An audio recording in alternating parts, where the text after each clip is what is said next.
Welcome back to the Speaking and Communicating podcast. I am your host, Roberta Ndlela.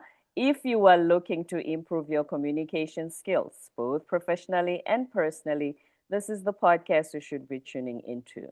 Communication and soft skills are crucial for your career growth and leadership development.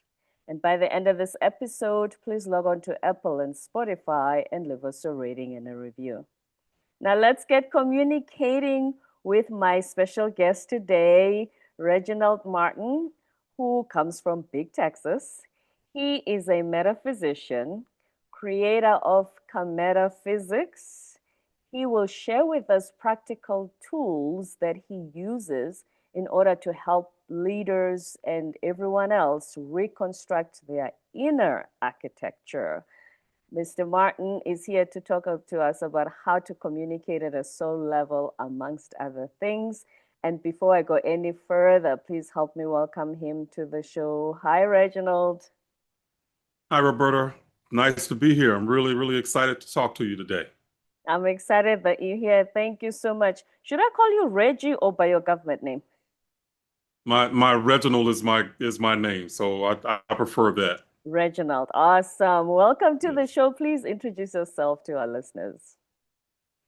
Yeah. So I'm Reginald Martin, and I am the creator of Kametaphysics, and for me, it is about the idea of getting and tapping into metaphysical concepts and ideas that basically build our confidence and build our ability to recognize that we are souls having a human experience. And that as souls having a human experience, we are here on the earth plane to enjoy and create life abundantly, okay? And create life on our terms. And a lot of times, society has taught us in many different ways that to even want and desire abundance or anything good for ourselves, that there's something negative about that, and that's not how the ancient Cometians and ancient Africans. That's not how they taught these ideas. So I want to change that and reclaim the ancient teachings that basically spread from ancient Africa throughout the world and did become our religions that were ended up distorting a lot of the ideas and the foundation of a lot of other spiritual systems in the world as people fanned out over the world. I'm intrigued by this fact that you studied ancient Africa as a South African. And despite being on the continent, we were colonized as well. But we know that our ancestors had their own religion before Christianity came. And Hmm. I think when I was in America, they even likened some of those ideas to how the Native Americans used to practice spirituality. Hmm. So if you can just start us off, just a snippet of how did you come across this knowledge and what it means? Okay, great question too, and it's a I came through it in a roundabout way, but I'll do my best to keep it short. So if you need to stop me, okay? You're the guest. Feel so, free. so so basically, so I grew up Christian, okay, and but I had a lot of questions early on that I just didn't agree with. So I ended up leaving Christianity and walking away from that belief system, but I still wanted a spiritual connection. I still crave that, and I think most of us do, but we don't always recognize what that might be. Okay. Mhm. So I was asked to be a guest speaker at a spiritual center for a friend of mine, and it happened to be for Black History Month here in the United States, Right. which I'm not necessarily a fan of.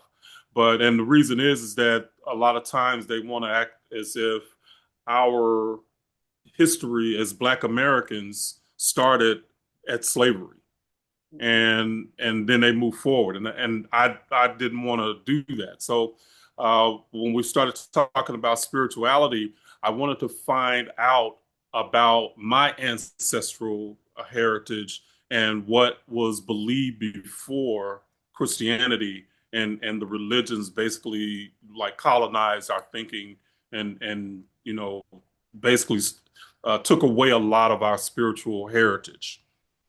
Mm. When I started studying it, uh, at first I was really frustrated because I was looking for stuff about spirituality, but I kept finding people who would talk about spirituality, talk about what my African ancestors believed, but they never gave any practical knowledge or information about it. In other words, they talk about it, but not how to be about it, not how to live it. Okay. Mm. And what that meant. And so that was very, very frustrating. But I had already been studying metaphysics, okay, for a number of years because of The Secret and just different ideas that surrounded that. And in The Secret, they said that, or they alluded to the Greeks having the secret, okay? Mm. So I knew that the Greeks were taught by the ancient Africans or ancient Egyptians. Right. Okay, and so that was my first clue, was that the secret might be something African. Okay, or at least Egyptian, because I knew that who taught the Greeks. So I started to kind of backtrack, and I started finding books that would talk about the Egyptian beliefs. And then lo and behold, I started finding ideas that connected to the law of attraction. Okay.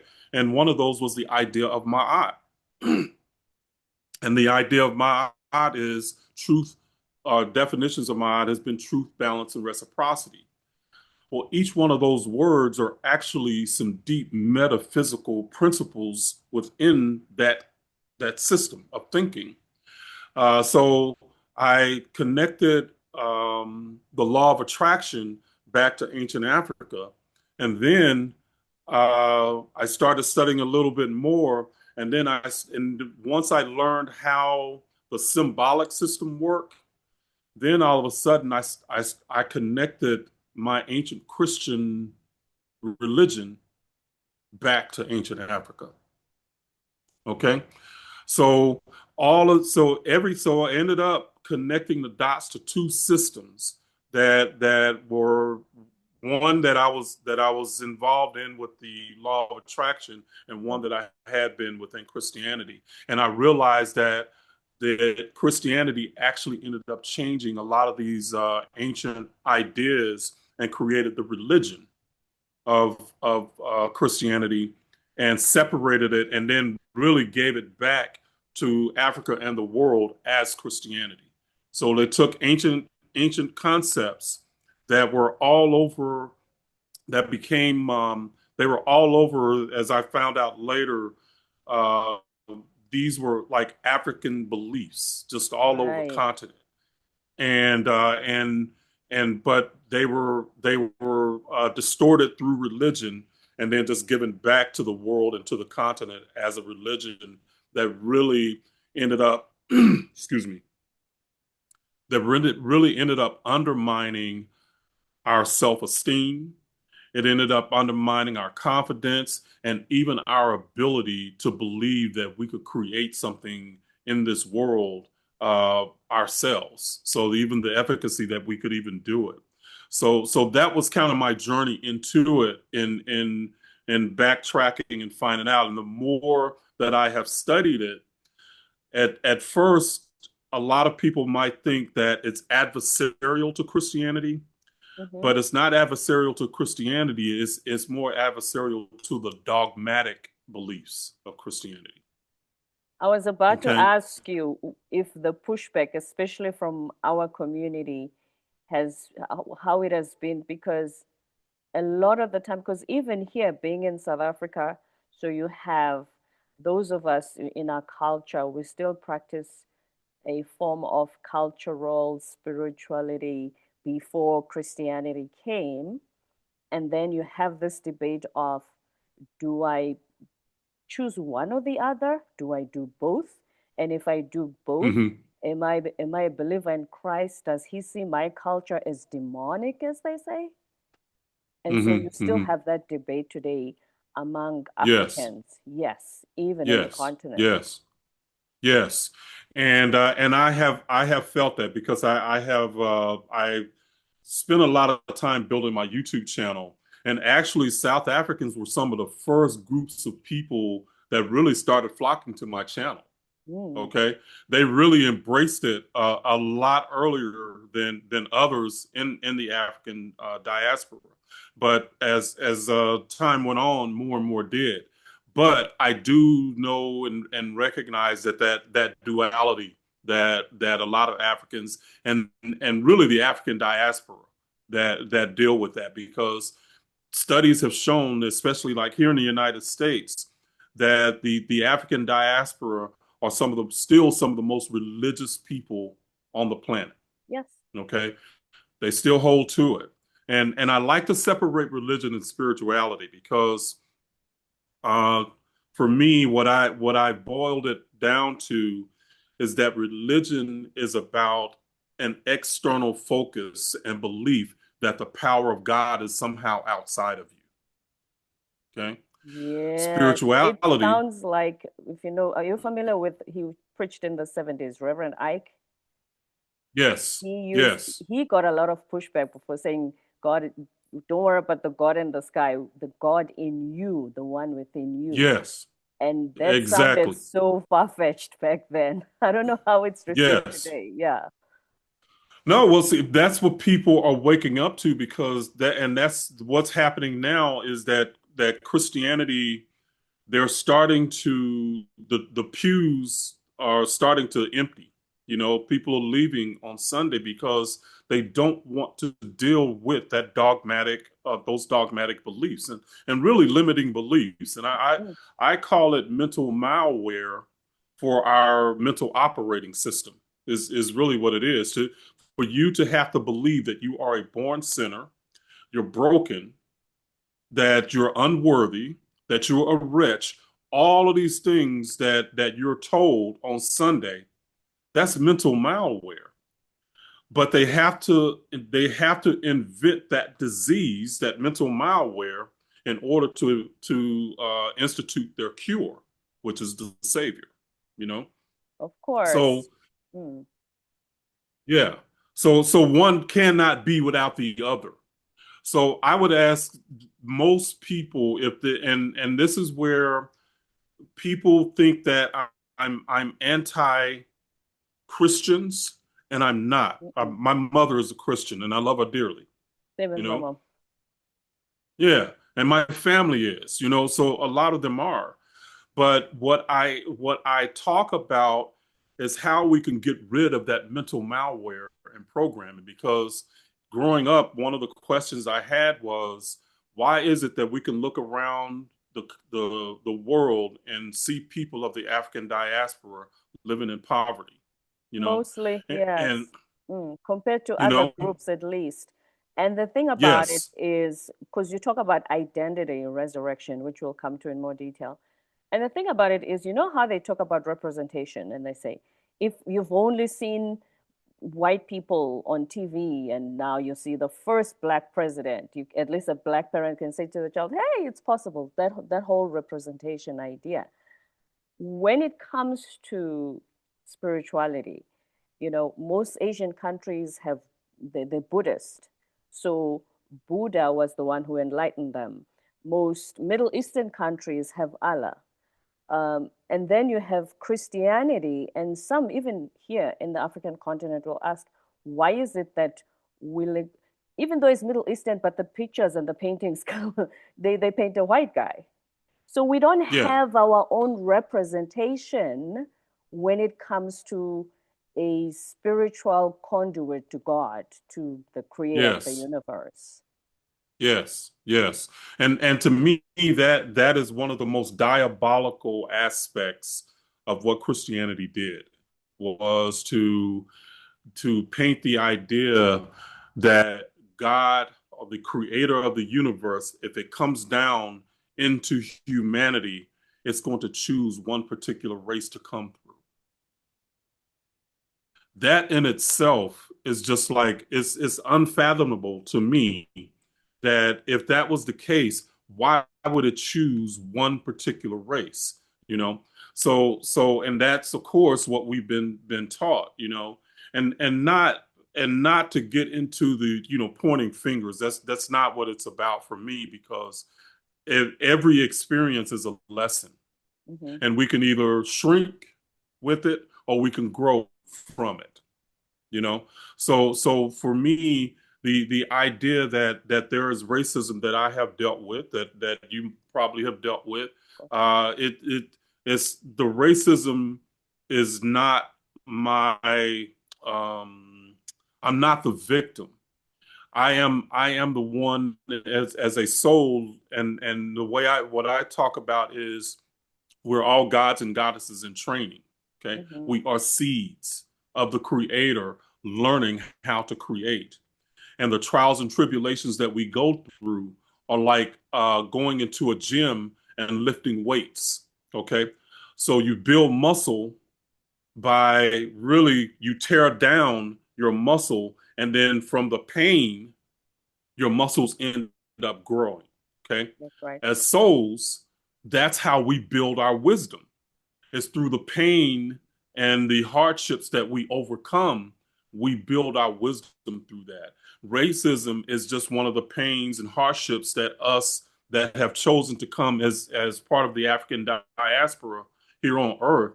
That's part of what we've come to really learn to overcome. As gods and goddesses in training, what do we do to overcome that? If we consider ourselves victims of it, then we can only hope that the victimizer can change, because victims don't, they feel powerless. Yeah, absolutely. And back to that, Yeah. yes, this is not a jab at Christianity or any groups, but it's just it's a long overdue conversation, especially among Africans in the diaspora, because back to going to church every Sunday and you're told, I'm unworthy, I fall short, because that's the narrative, so that you keep needing more of Yes. it. So if that's the wiring you get on a regular basis, and then you go to a seminar teaching you how to manifest with the law of attraction, do you see how contradictory these are? Bingo. You hit it, Roberta. And that's exactly, to me, it's people don't realize that if you are in that frame of I am unworthy, I am broken, how do you manifest from that frame? No. Because if you're going to, on some level, you're going to think you're unworthy to even get what you're manifest. It becomes a contradiction, and it becomes a contradiction mentally, but it also becomes one vibrationally, and that's really where the solution is when you understand the idea that the whole universe is made from energy that is aware, that vibrates. Okay. Today, in ancient times, they called that idea spirit. In other words, everything is made out of spirit. In ancient Egypt, they said in the beginning was Ba, and in the end is Ba. Our equivalent idea or equivalent concept is just everything is energy. Okay. But that energy has a frequency, and the way that the frequency forms the different or forms the different forms of whatever is made out of that energy. Mm-hmm. So we are a particular vibrational construct as human beings, but within us, that vibrational construct, we have a vibrational tone that is projected out of us, and this is coming from the idea of what ma'at is, and the law of reciprocity of thoughts become things. Yes. Okay, that the our inner thoughts and beliefs are what are projected as life. What they call your So, and reality. that's you are the creator of your reality, Mm-hmm. whether it is from a conscious perspective or unconscious one, and most of us are unconscious about that. Your life is the projection of your inner beliefs and your habitual thoughts Mm-hmm. is being that they are being projected to show you what that is. So in that sense, and this is something that I teach in my course, is that life is feedback. That's why considering ourselves as victims, if we consider ourselves victims, then we can only hope the victimizer can change. We only then, and in that sense, you're waiting for something out there to change rather than you. That's the problem that Christianity projected on us as well, is that we are told that God and the power to do anything, we have to ask for that it's outside of us. Yes, And that that's if the we part. don't live right and correct, then God will forsake us.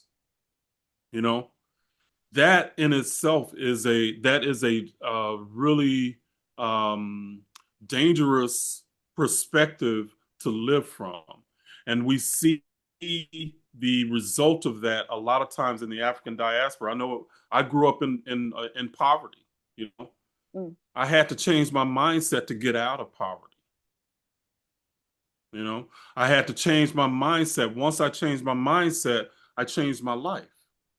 And so all of that, it's all connected to how we believe about ourselves, and then looking at life as saying, okay, if you don't like this part of your life, then there's some belief that you need to root out to change so that that part of your life can change. And that's a part of understanding the soul level communication, is that the soul is always communicating with you. You as an energy field, as the universe being an energy field, we are contained inside the soul. The soul is not inside us.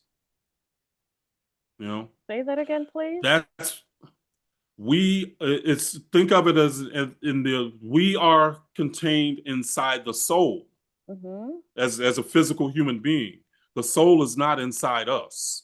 Okay, we are the projection of the soul into this physical plane. One way you can think about it is, have you ever seen the Russian nesting dolls where it's one doll inside the other? Yes, I have quite a few friends in their homes that have that. Okay, that is how you can think about it. It's like God is the big doll, Mm-hmm. then you got the universe, then you got, whatever other levels that you have, but it's like, dolls inside a doll inside a doll. Yeah. To you get to a soul, and then we are inside the soul. Mm. Okay, so we are inside an energetic field, and that energetic field has a communication system that communicates to us from the soul into the physical, So seeing that, if that makes sense. it makes sense for sure. And seeing that, you get rewired sometimes it's not even going to church every Sunday and get rewired the way we've spoken, but like you said, in your environment, you can get, reprogrammed a certain way, thinking your life is supposed to be a certain way because you come from this neighborhood. How do you see possibility when physically you don't have evidence of that? Yes, yes, yes. Now, for me, the answer to that is understanding the idea of the really the ancient African idea of faith. Okay, as Christians, were you raised Christian, Roberto, We or were raised Christian, yes, but as kids, okay? yes, we were. Okay.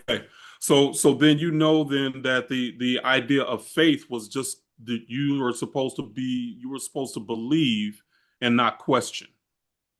Okay. Yes. You were supposed to believe what you were told and then accept it because you couldn't confirm it any kind of way.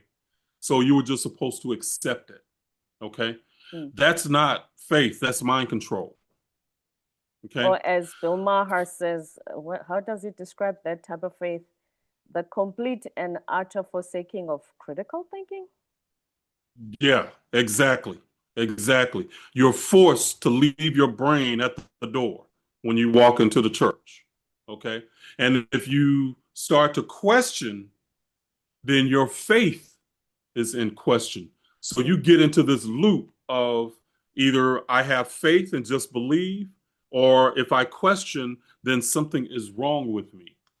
Or they call it in Okay. my mom's church, you are apostate, which means you are running away from the presence of God if you Yeah, there question. you go. There you go. There you go. Yeah. But from an ancient African perspective, faith was a manifesting tool. Mm. Okay. And what faith was to hold a vibration before something manifested into your reality. So everything that is possible exists. If you can imagine it in your mind, that means you just tapped from your imagination. That was not a hallucination. That was you tapping into another dimension. That's part of your soul level operating system. If you can envision it, then you can manifest it. But but you have to hold the vibration and until all the tools and things that you need to get to make that manifestation occur. To you end up holding the vibration till you get the books, you get the knowledge, maybe you go to the school, maybe you see a video, whatever it might be, all those things that you need to attract to make that vibration or to make that thing happen, that vision happen, you have to be able to hold that vibration of it already happening. Right. And once you hold that vibration, then it can manifest into reality. Because you think about it, there is nothing that mankind has created on this planet that was not in the mind first. It always starts there. Yeah. It always starts Yeah. there. And it only what now? I'm saying it always starts in the mind. Even this computer where and the Always. internet, it always starts in the mind. It always starts with some crazy idea, somebody thinking me being in South Africa will speak to someone overseas through a camera. It always Yeah. starts in Yeah. the mind.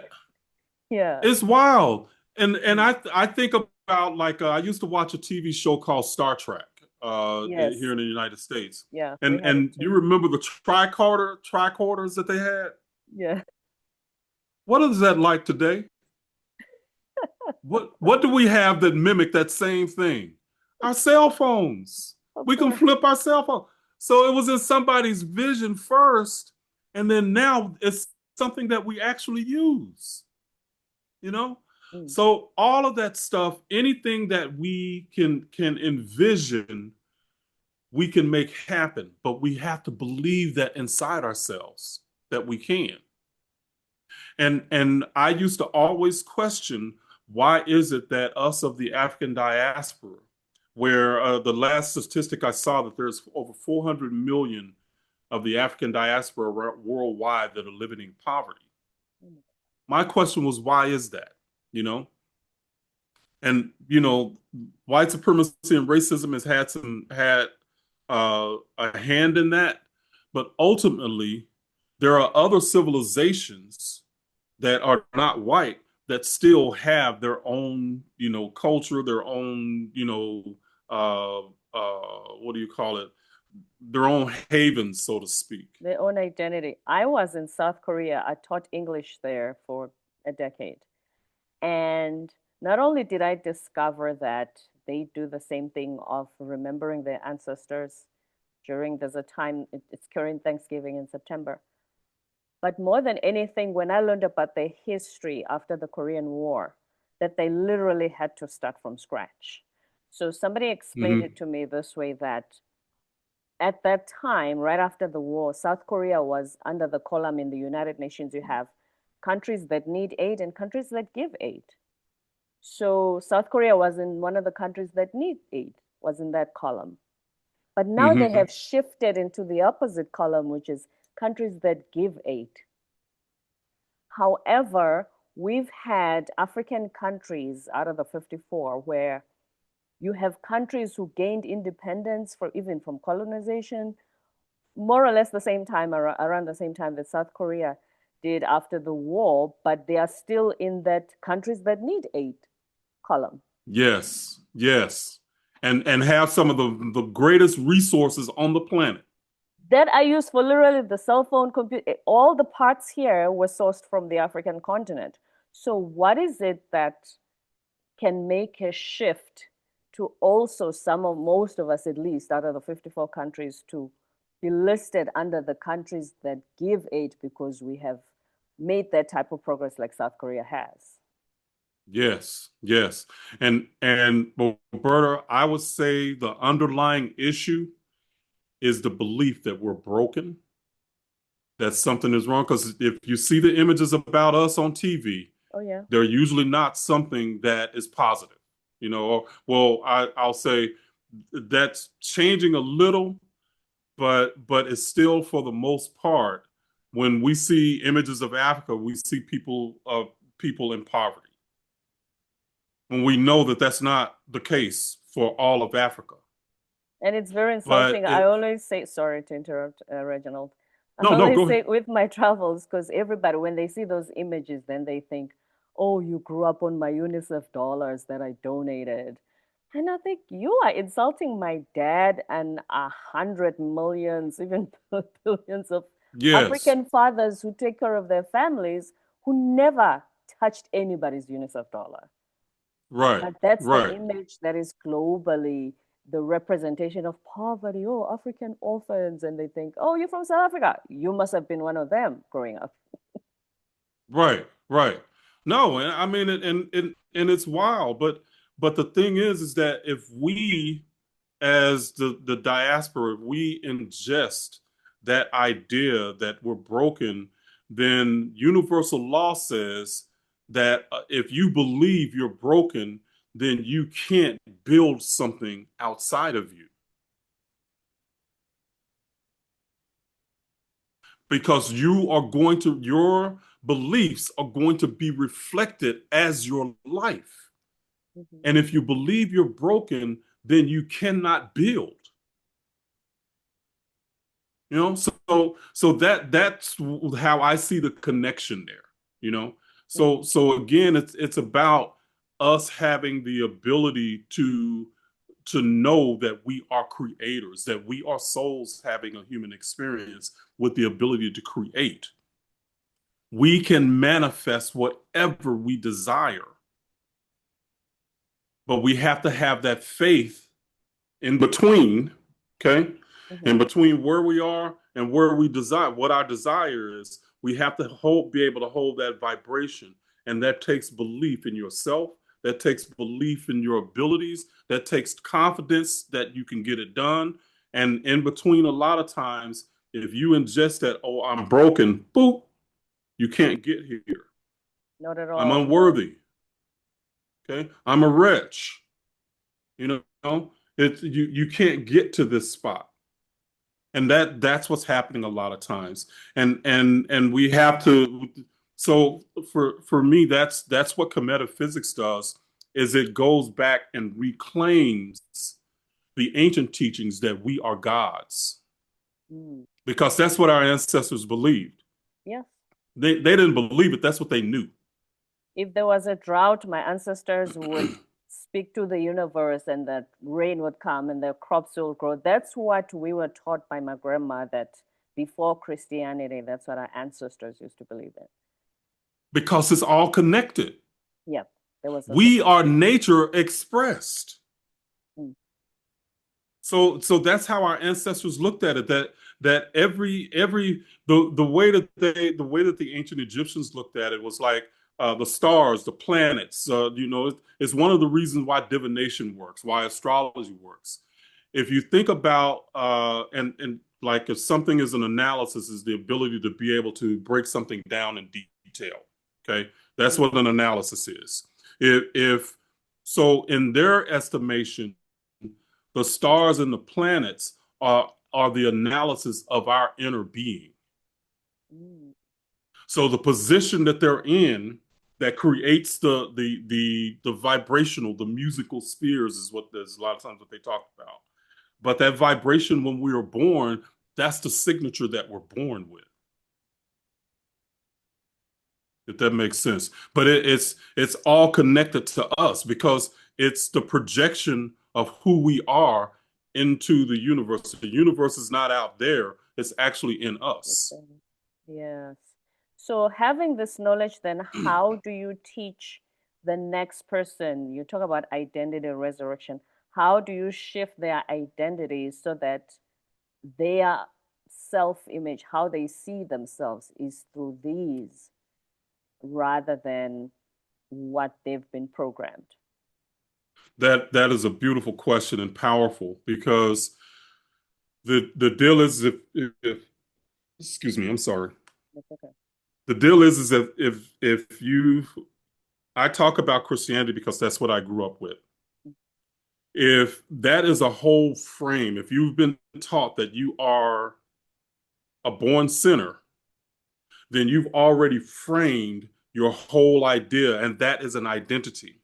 And a lot of times, what happens is people start to deconstruct, but they deconstruct and they're doing it by asking the questions that we didn't want to ask at first. That mom and them said, don't ask that, but people stay stuck there.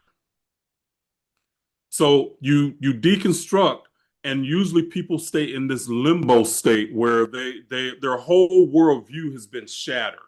Because before Christianity had those answers for us, they Right. told us what to think, how to think, and now that worldview is gone, and it's like, what do I do next? What ancient metaphysics does is it helps you to reconstruct. So you're no longer I'm a born sinner. You start with the foundation, I'm born divine. That's different. I am, and look, it's Roberta.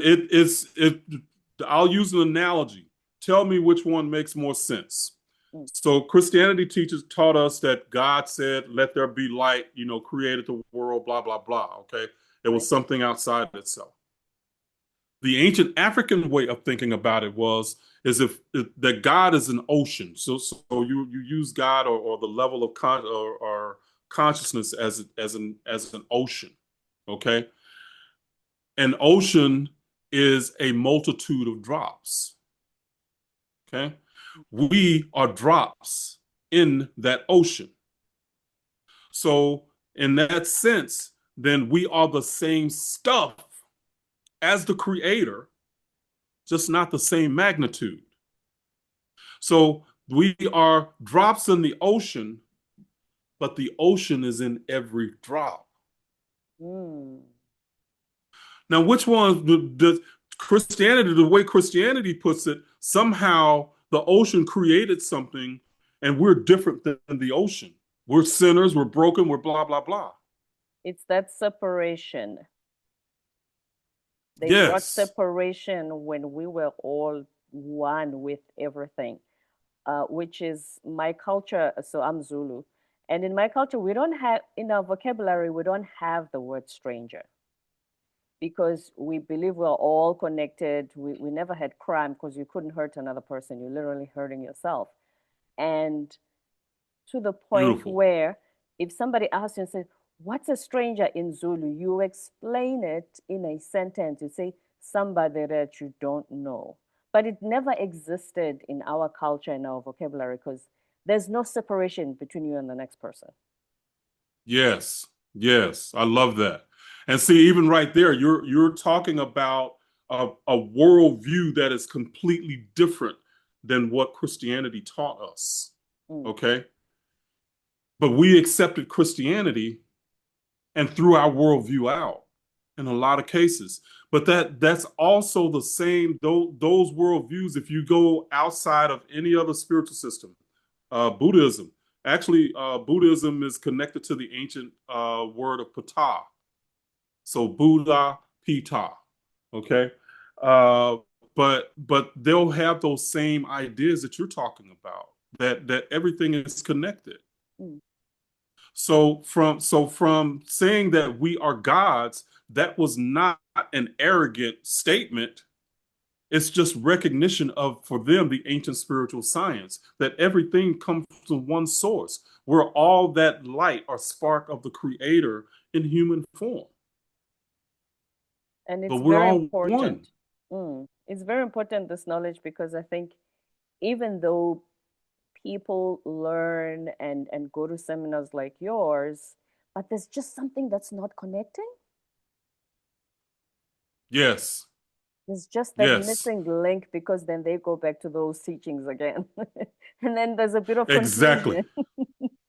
Exactly. No, and I think a lot of it because it just is sometimes it just doesn't make sense. Yeah, And if you deconstruct it and you're searching for something and it doesn't make sense, you're always going to go back to what was comfortable. that's right. Mm. And unfortunately, a lot of people will call themselves Kemetic or African spirituality, but all they do is repackage religion. They practice the same type of separation ideas that God is outside of you. They do the same stuff as religion. They do some rituals, burning some candles, or setting up some tables or whatever. But again, it's the stuff that's all outside of you. That's right.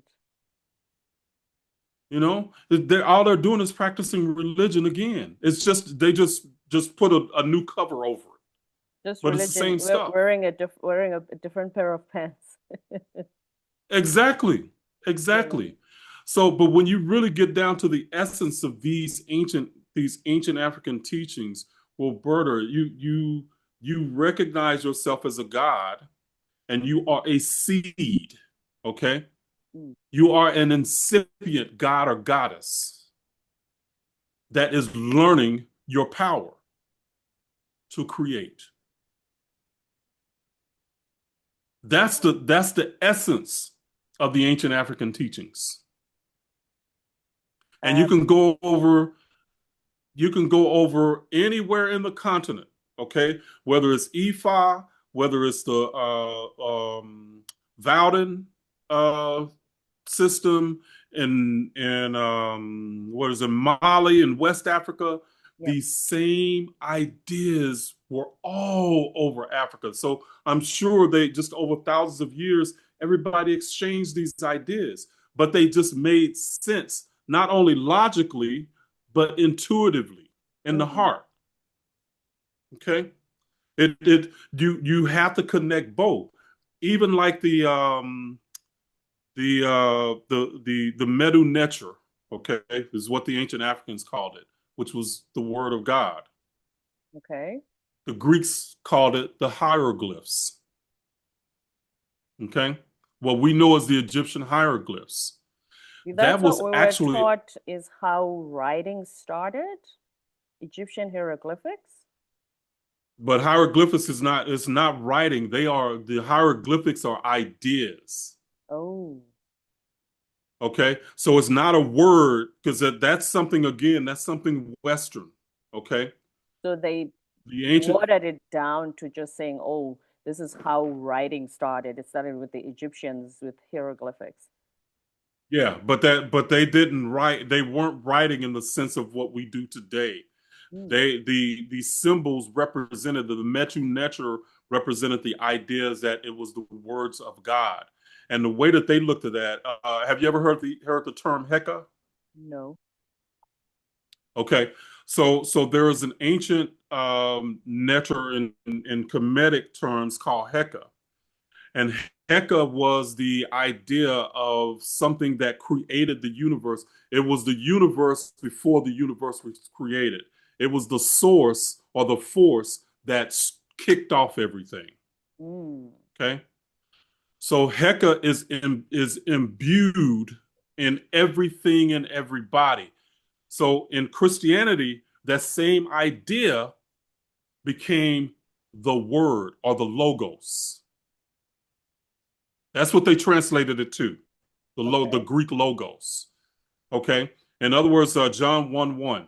In the beginning was the That's the word. word, The and the word, word was, yeah, God, and yeah, the yes, word was that God. idea. That Yeah. that is a reference to the ancient concept of Heka. Okay. Right. Well, that concept was also in Ifa, which was Ashe. Hmm. In Mali, it was Nyama. See, those are Okay. all things that we are not familiar with. But just one last thought, Reginald, is what is the one thing you can leave with our listeners when they listen to this and they think, I want to resurrect my identity. I want to see myself in a different light. What's the one piece of advice in 30 seconds you can give to them? I would say the one thing is to learn to accept your own inner guidance and you live life on your terms. Don't follow the rules that everybody else has told you that you should. You become the standard for your own life. Live Pearl of life on your terms. Live life on your terms. Words of wisdom from Reginald Martin, the metaphysician, creator of Kametaphysics, who helps us reconstruct our inner architecture. Thank you very much. This has so much knowledge and information in it. There's so much that we've unpacked. I appreciate you being on the show today. Well, thank you for having me, Roberta. I definitely appreciate that. My absolute pleasure. Before you go, if our listeners want to reach you, where can they find you? Yeah, they can find me at reginaldmartin.substack.com. So Reginald that is the Martin. Sorry, go ahead. reginaldmartin.substack.com. And there I teach a lot of different things. So I do videos and I create essays that teach this knowledge. Okay, and that's kind of an entry point to everything that I do. reginaldmartin.substack.com if you want to know more. And as I've heard today, more South Africans are engaging with Reginald on his YouTube. Please log on to that as well. Thank you so much for being on our show. It's been such a pleasure. Thank you, Roberta. My pleasure indeed. Don't forget to subscribe, leave a rating and a review on Apple and Spotify, and stay tuned for more episodes to come.